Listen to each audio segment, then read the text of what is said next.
Hello, my name is Mark James-Bhasin, and I'm here to provide an understanding of the tuberculosis crisis faced by Canada's Inuit. More specifically, interactions to this accord with the Canadian legal system.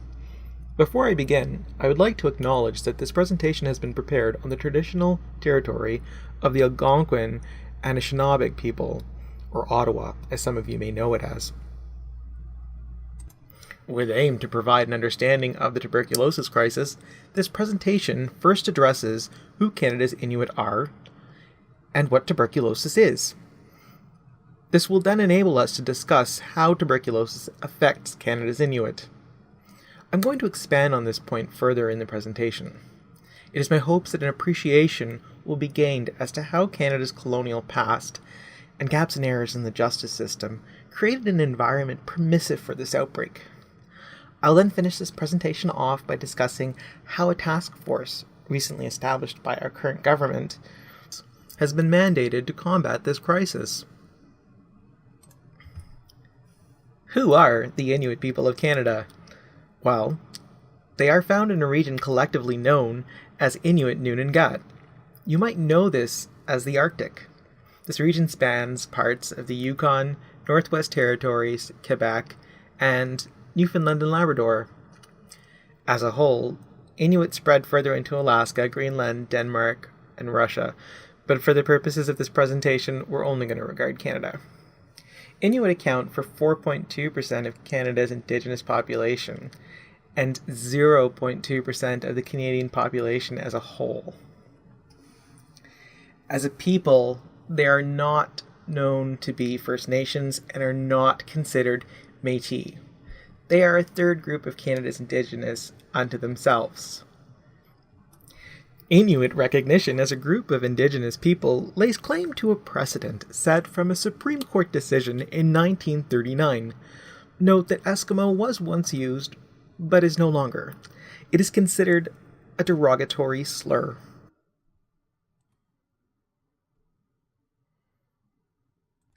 We're going to talk about tuberculosis, so it's important to ask what it is. Without going into too much detail, tuberculosis is a disease outcome involving the breakdown of lung tissue causing death.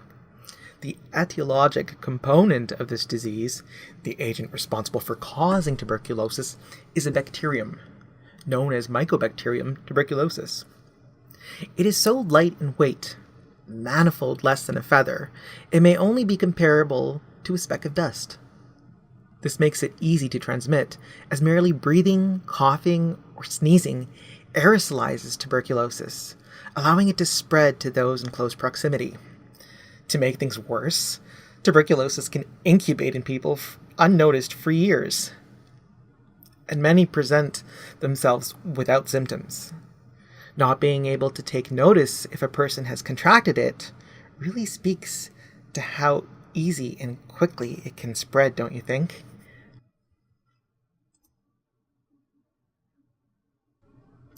But how did we get to the point where tuberculosis presents itself as a crisis among Canada's Inuit? I mean, if Inuit only account for 0.2% of Canada's population, but also account for 90% of tuberculosis infections, something must be wrong.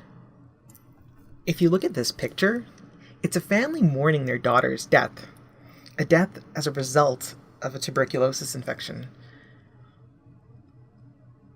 Okay, so it's not my intention to perpetuate stereotypes. Rather, I wish to address a dire situation, this outbreak.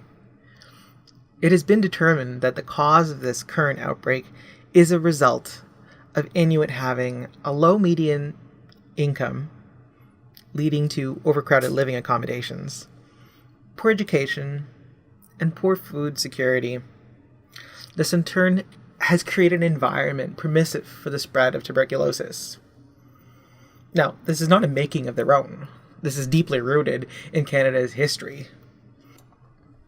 But what are these errors that have contributed to, these exacerbating factors? Income, education, and food. Well, historically, before contact with Europeans, Inuit kept themselves fed and clothed by moving about their land, consuming its resources based on need. The subsistence-based economy they had came to an end upon contact with Europeans as early as 1576. At the height of the fur trade in the 1860s, Inuit found themselves sedentary. They no longer were able to move about and use resources. They found themselves staying put in one place, trading goods with the Europeans. By the 1900s, 2 missionary-based residential schools erected. Come the 1950s, these were overtaken by federally regulated schools. 5 in total stood, as well as hostels. These tore families apart, attacked Inuit culture, and further forced this sedentary lifestyle. Most notably, it led to disparities in income, food, and education. Schools and hostels forced people into close proximity. It left them impoverished. By the 1960s, you can really appreciate how TB spread rapidly, can't you? Canada's response to TB at the time? Well, they forcefully removed Inuit from their homes, took them to southern Canada to be treated, and many died, and to this day have not been accounted for. Some were found buried outside clinics, without caskets, just into the ground. It got worse for some Inuit. Some were used as human flagpoles. Disconnected from their communities, families were sent to inhabit the high Arctic. I guess with people living there, Canada is able to claim the Arctic as its own, dispermitting other countries from prospecting the region.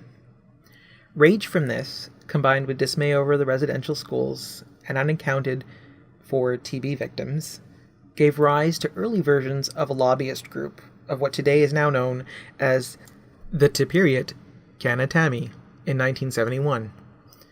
They sought self-determination and investment from the federal government.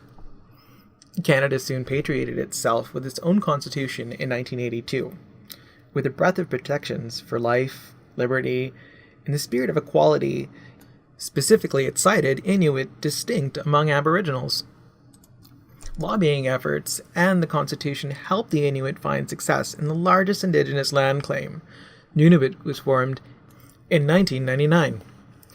In 2003, Nunavut established government with a healthcare system. In 2008 to 2015, the Truth and Reconciliation Commission revealed findings, much of which I have spoken about. This was key in identifying root causes, like I've mentioned, income, food, and education disparities. Here's an image of the Tipiriit Kanatami President Nathan Abed meeting with Justin Trudeau after a Truth and Reconciliation Commission meeting.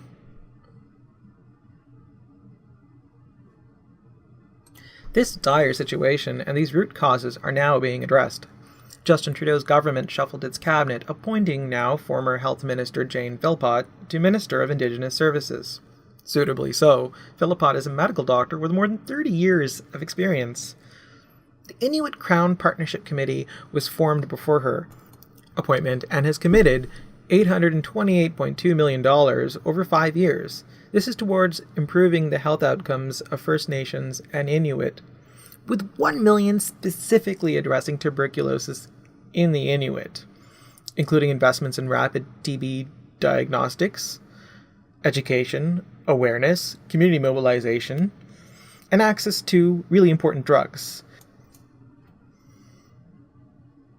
So, in this presentation, I hope that I've provided you with an understanding that Inuit do account for the vast majority of current tuberculosis infections in Canada. Tuberculosis spreads rapidly because of poor conditions in these Inuit communities, which are the result of Canada's colonial past and errors in the justice system. Combined with the Constitution and the Charter, specifically citing Inuit as a distinct group of Aboriginal people, lobbying efforts helped to form Nunavut, the largest successful Indigenous land claim effort. This gave Inuit a sense of autonomy and renewed trust. The Truth and Reconciliation Commission revealed root causes. This paved the way for a specialized task force, which is aimed at today combating the Inuit tuberculosis crisis.